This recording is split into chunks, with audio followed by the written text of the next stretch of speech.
Monday, friends.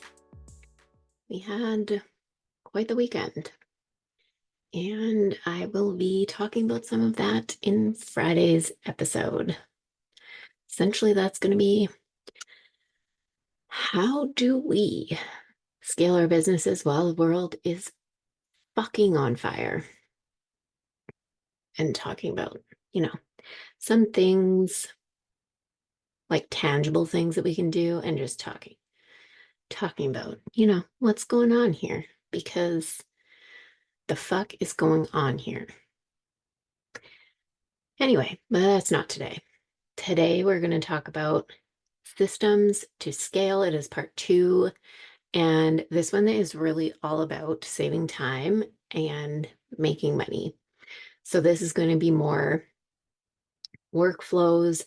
That's really the part that helps you save time in your business, do things more efficiently, and then leads and sales systems that are going to help you more directly essentially make money in your business. So, so they're going to bring the leads in, convert to clients. We're going to talk about all that. So let's start with the leads and sales systems. These are also, funnels. That's essentially, but I actually like to refer to them as leads and sales systems. I think that it makes more sense actually. And because lead systems are how are you bringing leads into your business? It just makes it like less confusing than thinking about it as funnels. I find people just get so confused over the whole funnel thing because it applies to like this whole system. And a funnel, I've done the episode on funnels where like I broke all of that down. So you can go listen to that one. But it puts all of this together and it can be so many different things. But I think that that's where a lot of people get kind of messed up with it because we like are used to seeing it only in one way where it should be like your opt-in and then your emails and then their sales page but like a funnel is literally just leading someone where you want them to go in your business. But we are going to talk about lead systems and sales systems today. So, lead systems first. How are you bringing leads into your business? And this is not like any person that is out there, just like random people, your ideal clients. How are you getting them into your business? And this is going to start with obviously how you market your business, wherever you do it, social media platforms, your website, podcasts, anything that allows people to become aware of you and what you do.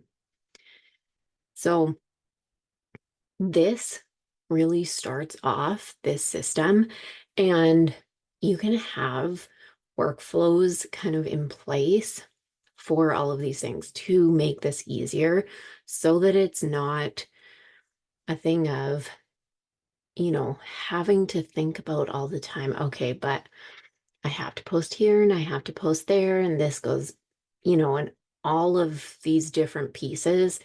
And I'm going to get into that in a bit in the more the workflows section, because that's where I'm going to break it down, repurposing content and how you can really save some time there. So I'm going to go into that part in just a little bit. But with the lead system, how do you get people from those places where you are talking about what you do into your business? You need email. You have to have email. Generally, it's going to be a landing page that they're going to go to first, opting in for a freebie, and then they're added onto your email list and probably a lead tracker of some kind, like a CRM, somewhere where you can actually track your leads, not that they're just floating out there and like, yeah, there's people that have reached out or I've talked to people, but I can't really remember who. It's like actually figuring out these are your leads. And even starting with your email list is a really good place to start because when you have that, anytime that anyone opts in for anything, you tag them, right? So that right there allows you to know who opted in for what. You can see who opted in for, X freebie, whatever masterclass, signed up for a call with you, like whatever it is. And that allows you to also know kind of their journey through the back end of your business. That makes sense. And then you can really see what needs to happen after that point in terms of follow up. Now, depending on your business, this is going to look different. In terms of how you track your leads, just like I said, if you start with just your email and you have people tagged, start there. You're doing something, but you have to start with something. Like you have to start doing this. For me, I track mine in Asana. Anyone who opts in for anything is automatically added to my lead tracker, as well as the details for what they opted in for. So I can see everything that anyone has opted in for right in my Asana. As soon as they sign up, it's added, and I see all of the things that they've ever opted in for, the offers that they bought, like everything's on there. So then it makes it really easy for me to know whether this is someone that I want to follow up with in person, whether depending on what they opted in for, I let them go through, the email funnel that I have set up. If it's for a masterclass, obviously I let that run through because they're going to come to the masterclass. But that allows me to see really what the follow-up process needs to be. And I also get a reminder 5 days after someone opts in to remind me to go check and follow up if I need to, however I need to do it, whether it is like an in-person follow-up, whether it's just it's kind of on my radar that this person signed up for whatever next thing. I know, what's going on with each of these leads. And then they stay on my lead tracker board. So I can go back to that and I can always go through there and I have like a list of tons of leads that I can always go back to. And I can see, who's opted in for what, who might be a good fit for, you know, some program or whatever it may be. Now, for some businesses, you might have a more extensive CRM process that adds your leads to like a pipeline after they opt in and starts different automations depending on what you need. This can be done in something like Honeybook or Dubsado, something like that. It really just depends on your business. But this is like super important to have because when you can track your leads a lot more effectively and efficiently, it allows you to actually, more easily get clients, right? Because you know who your actual leads are instead of looking at your followers or, you know, whatever it may be, and just hoping that people sign up for things. You can see what they are actually engaging with. Now, how another thing that this depends on is what your opt-in is. So whether it's, let's say, a free call versus a masterclass versus a PDF freebie or whatever you have as your initial opt-in for this lead system, your follow-up process will look different. But when you are thinking about scaling and creating your systems, you want to define this process so that it happens the same every single time. And that's going to allow you to get this better workflow in place so that it also takes you less time, takes less of your time to actually track your leads, to follow up with them, do all of those things, which is super important at any point in your business, but also when you're scaling and you're wanting to bring in more people and, you know, have more time outside of your business also. You want to make sure that these things are actually defined and you have the workflows and the processes around them. Now, I did want to touch on cold emails because this can be a part of your lead system depending on what your business is. They are not always bad. For some businesses, this works really well. Even cold DMs, it depends on your business, how you approach it. It really depends. Now, I have seen them work really well, and then there's some that just really like do not.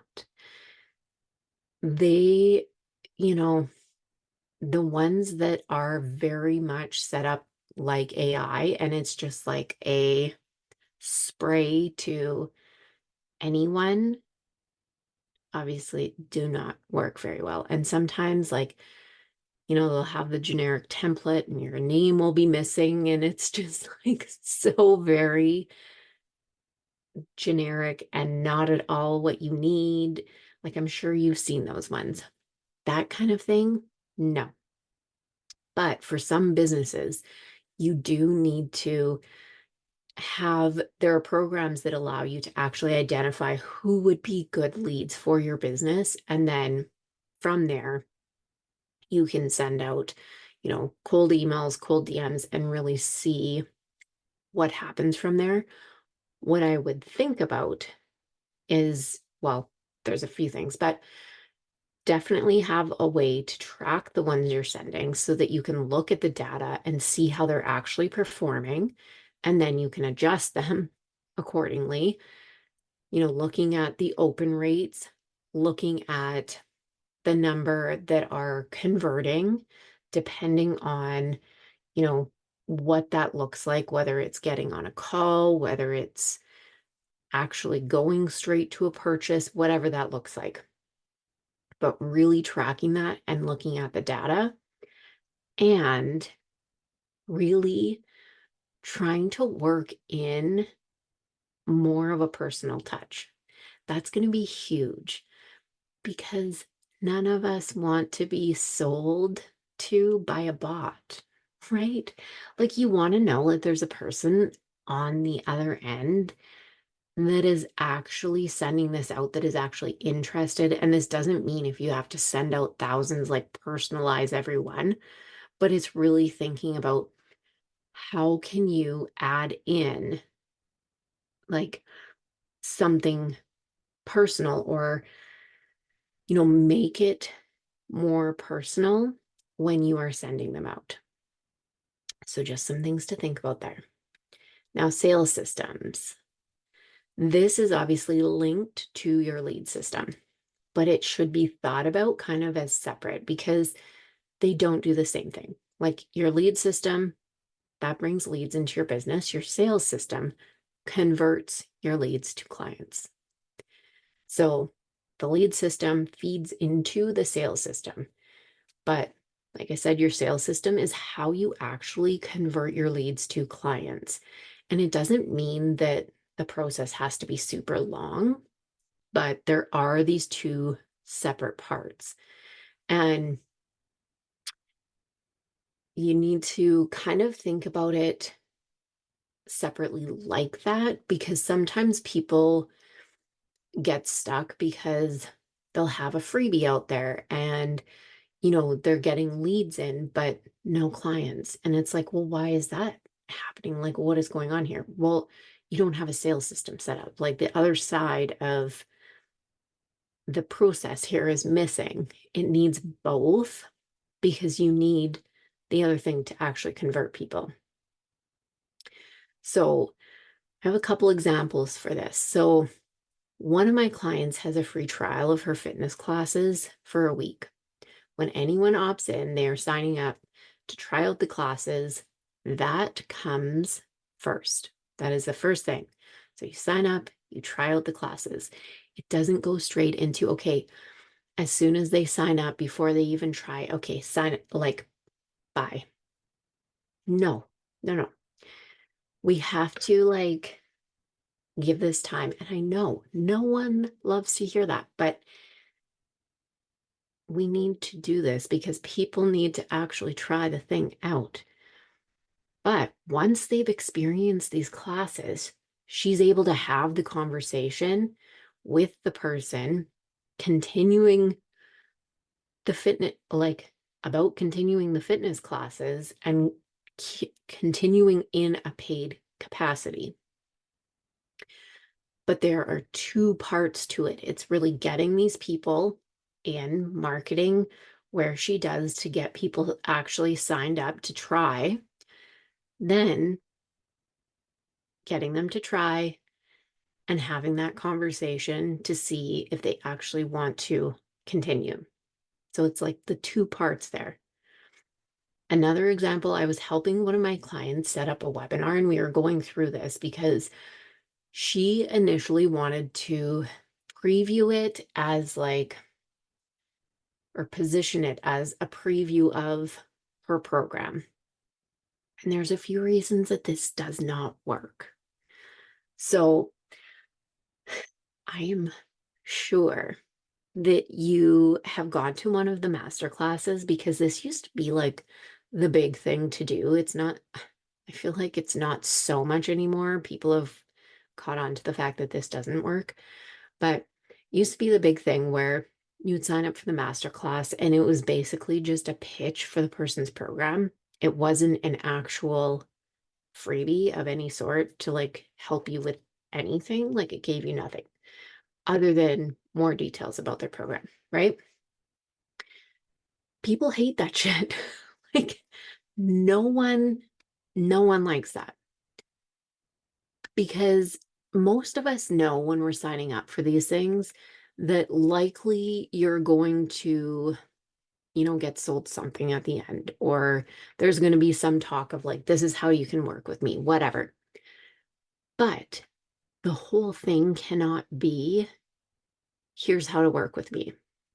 That is essentially just the converter to the clients. It's not really the, getting the leads in, the lead system. So now instead, we've switched it so that it's what her ideal clients actually want, giving them some real information that is going to help them right now. And she is going to like really talk through that so that they get real information and then talk about her program, not just be like, oh, the program, the program, the program. You know, it's not positioning the program as the first thing in your leads system because that's not where it goes. It's in your sales system, right? Now, another thing to think about, how you convert clients best. Now, this is different for different businesses, services, the products, programs, people. It is different for everyone. There is no right way, there's no wrong way. It's just what works best for you. This could be on a call, through an email sequence that leads to a sales page that sells really well, in the DMs. Like any of those could be your conversion point, right? Where you're leading people to that converts really well for you.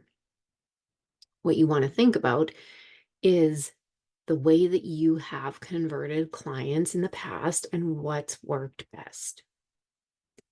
So you want to think about, what is it generally when you get on a call with someone, when you're having a conversation with them, do you have a lot of people that, convert by reading your emails and going to a sales page? These are the things that you want to really think about because then you can set up a process around that you use each time. So for me, I give this example a ton. It's my free calls. Depending on the call and what we talk about, the sessions are based on helping you, like whoever signs up for them, right? I don't pitch on them. It is literally a coaching session where I help you out. And if someone asks about the offers that I have available and what would be, the right thing for them, potentially for us to work together further, then we talk about it. Depending on how the call was, I send a follow-up email based on what we talk about and how I can support the person further. Generally, I usually send a follow-up email, just even if it's to say, it was great to meet you. I'd love to keep in contact, whatever. But that's my system that I do every single time. I know that's what it is, so it's not something where I have to like think about what the next step is or what I'm going to do, or, there's none of this like, oh my God, now what's next? Once we get off the call, or like I just book calls and then that's it. It's like this is the process. And I know that by doing that, it will convert to clients. So it's really thinking about like, what are those things, or what is that thing for you that you can do in your business and repeat over and over? Because the other thing is, when we think about this in terms of scaling, then you don't have to be focusing on a million things at once, right? You're not trying to do all of these different things, masterclasses, calls, you know, 10 different freebies and whatever, all in the same month, or how, whatever you're trying to do. It's literally focusing on the one thing that works really well for you, and like really focusing on that, because that's what works and you have a process and a system around it.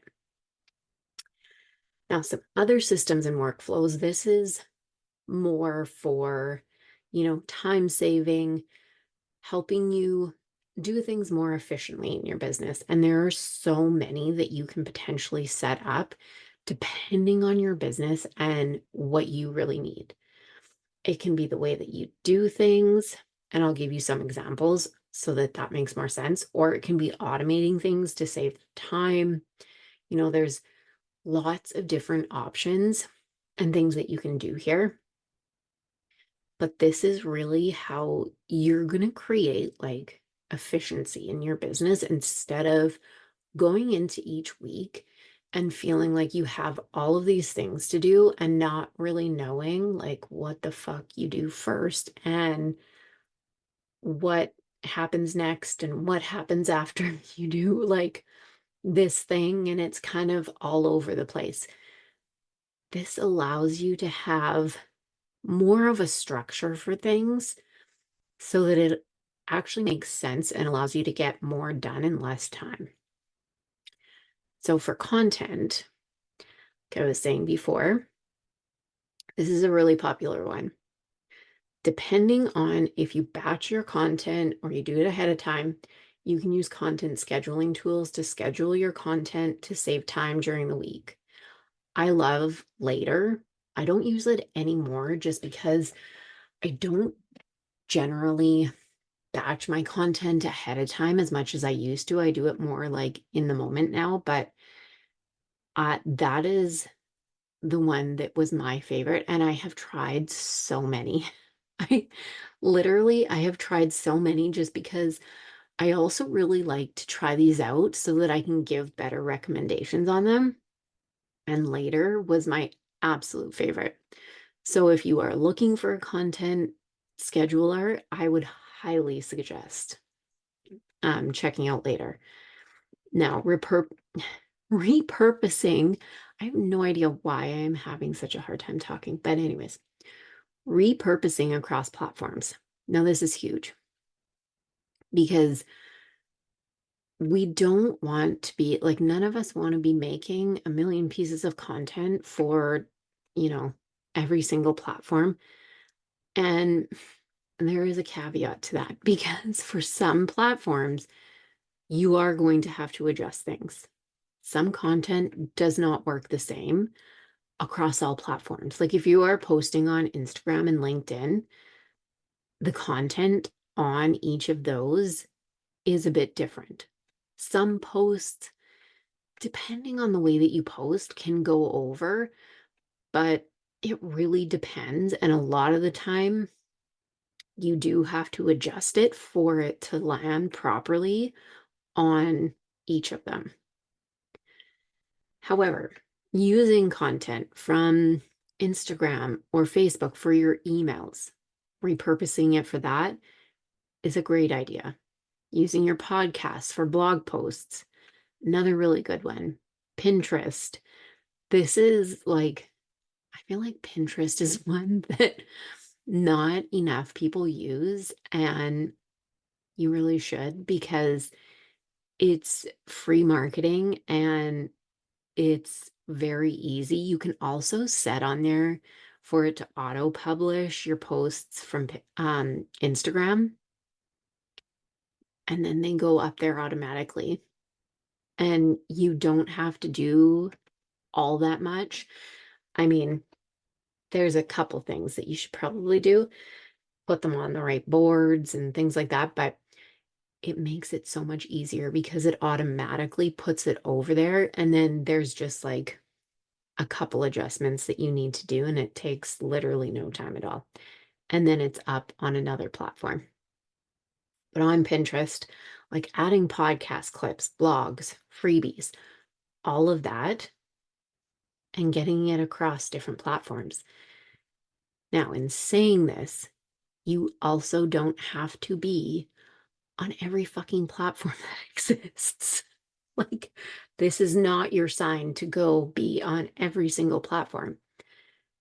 Decide on the ones you're going to be on, stick to those, and figure out how you want to repurpose across those platforms. Don't be like, okay, so if I can repurpose across all platforms, now I'm going to be on all of them. That is not the point. No. Choose the platforms that actually work for you in your business, and then create a workflow that makes it easier for you to actually repurpose across them and use your content and, you know, make it easier for you to be posting on the ones that you actually want to be on.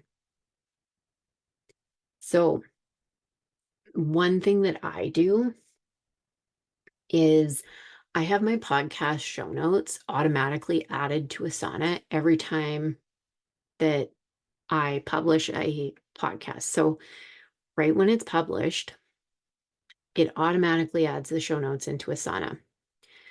That way I can take the show notes and make a post on Facebook because I use the show notes as my like caption for whatever I'm posting on Facebook. And all that I already have templates made for the graphics that I'm posting for that post. So the templates are made. All I have to do is change the title. I have the show notes. I copy and I paste those and I make the posts. And that part is done. So it takes no time. It maybe takes me 10 minutes when I am posting a podcast episode. It is so easy. Now, they're also added, the show notes, they're also added to my Pinterest sheet because I have a Pinterest sheet where I keep track of the pins that I do. And the show notes are also added to that so that I can make pins for each episode. And I get show notes, the link to the episode, the day it was published, the number of the episode, the title of the episode, so that all of that is on the sheet. And again, all I have to do, I have templates for the graphics already made. So all that I have to do is change out the title on my templates and go copy and paste the stuff that I need for my sheet and post it on Pinterest, and it's done. It makes it so much easier. instead of having to like go through, find all of these things, figure out what I actually need, what I don't. It's all there and it's done automatically every single time an episode is uploaded. Another thing, when I record a podcast, like the whole workflow that I have an entire workflow to this. And this is also just for very much time saving. I record it, I upload it to Riverside because I'm weird and I don't know why I do this. I don't record it in Riverside. Um, I don't know why, I just don't love recording it in there, so I record on Zoom. So I record on Zoom, upload it to Riverside. It automatically transcribes the entire episode for me, the show notes, any keywords, takeaways, the chapters, and it automatically creates clips that I can post on Pinterest as well as to YouTube Shorts. So all of that is done automatically while I am uploading it to CapCut and editing, which, I mean, do I edit my podcast? My editing is actually, I add the vibey music at the beginning and the end. That is the edit. So it's not much. But I do that, upload to Buzzsprout, then I create my own show notes. I actually don't take the ones from Riverside because I don't usually love them. Like it sounds too formal to me and I just like writing my own. And sometimes I write them even before I record the podcast episode. That's something that I do like really backwards, really weird. That's fine. I also usually title them before I record them. Sometimes it changes, depending, but usually they are titled and I already have the show notes written. So that's all done. And then I upload to Buzzsprout, add in my title, my show notes, and schedule it, and it's done. And that's it. And because I know exactly what I am doing every single time, it takes so little time to do this. Like the most time is me actually recording the episode, me like talking and doing the talking part of the episode. That takes me the absolute most time of this whole thing. But the other part of this is besides all of like that process, I also, because I have this like workflow laid out, if I do want to get a VA or a podcast editor in the future, I have clear directions for them to follow. I know exactly how I want this to go. I know exactly what needs to happen. And it's super easy then to pass this off. And that's the other thing with having these systems and workflows. And especially, again, when we're talking about scaling our business, and if you are adding team members, you really want to know what your systems and workflows are and having these processes outlined. So then when it does come time, if you want to hire someone, that's like a really easy thing to do. And you can also identify like what you can hire people to do for you, like what someone could actually take over for you. So that's just another little tidbit when you're thinking about this. Now, another really important one that everyone needs, onboarding.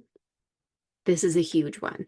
And this is one I don't know, a lot of people miss or don't have fully set up. And this is another one that is going to save you so much time, is if you have onboarding set up for all of your offers.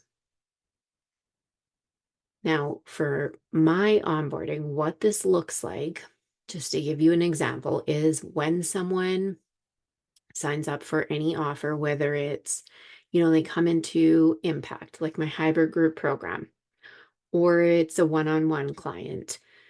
Either one, what happens is they get an email that includes the booking link that they need to book all of their calls. It's the details around, like, this is how many calls you get. It's also access to anything else that they need access to. So for Impact, there is a resource dashboard. So they get access. There's a link in that email that they get access to. For one-on-one clients, well, and Impact actually as well, there's also my WhatsApp link in there so that we can connect on WhatsApp and start text messaging. All of that is in there. So I don't have to send out anything extra. This is all sent out to them immediately after they sign up. Now, on my side, when someone signs up, they're added into my Asana on my client management board. And as soon as they're added in there, Asana automatically adds some tasks in there. And it is making sure that they booked their first call, making sure that we have connected on WhatsApp, and depending on what they have signed up for, making sure that they have access to whatever it is that they need. Like if it's Impact, then it's the resource dashboard. So I have all of that set up so that I literally don't have to actually think about these things. I just get the reminders and then I just have to follow through on my reminders. It makes it so much easier. So much easier because we have so much shit that we have to think about and do every single day that when you have, like, it sounds so simple, but when you have these little things set up, it is actually so supportive and so helpful because it's one less thing that you need to be thinking about or remembering. So all of that happens. Another thing that happens is their information that I need for their contract also gets added into Asana so that I have all of that.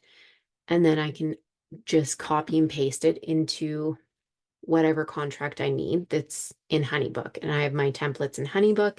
Those are all ready to go. So I just copy and paste it into there, make sure all that is correct, send it out. And it is a super easy and quick process. A couple of the other things that I have just for like ideas that, you may want to think about. All of my Google Forms, anything that's for feedback, or for example, the one where you can add podcast topics, which is linked in the show notes, or for the 100th episode, the questions that you want to ask, make sure you go add them. But once someone adds to that, that's automatically also added to my Asana on my podcast board, and it sends me a task. It assigns me a task so then I can see what was added so that I don't even have to go back and look at my Google form. I can literally just work out of Asana, which I love because then it's just all in one place. Any of my onboarding forms, that's another thing that's sent out in my onboarding emails, onboarding forms, all of that information also added into my Asana as soon as they're filled out. So any of those, I automatically get a notification and all of the information. The safer list, that's another thing. If someone applies to be on the safer list, I get a notification and it's added automatically to Asana. So then I know that, whoever has applied and I can go check it out and get them on there. But it just makes it so much easier. It saves so much time because I don't have to go through and be looking in all these places, seeing if people are filling out things. None of that. Another thing, my call times. also added into Asana. Anytime someone books a call, books a podcast, anything like that, added into Asana. So then I have it not only in there in my Google Calendar so that no one can double book, but it's also in Asana so that I can plan out my work week and see, what is going on when I have calls, when I have stuff that, I need to be on for, and when I have periods that I can work on other things. So those are just like a few of the systems, the workflows that I find really helpful. And like I said, it really depends on your business, what is going to be most helpful for you. And how does all of this relate to scaling? Being organized now gives you the time to actually focus on how you want to scale.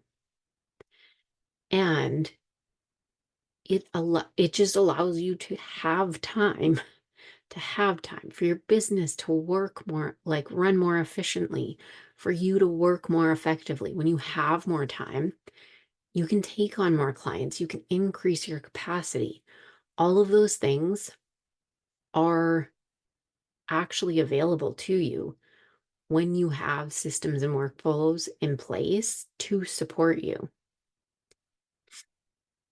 So those are all of all of the things. I feel like that was a lot of things.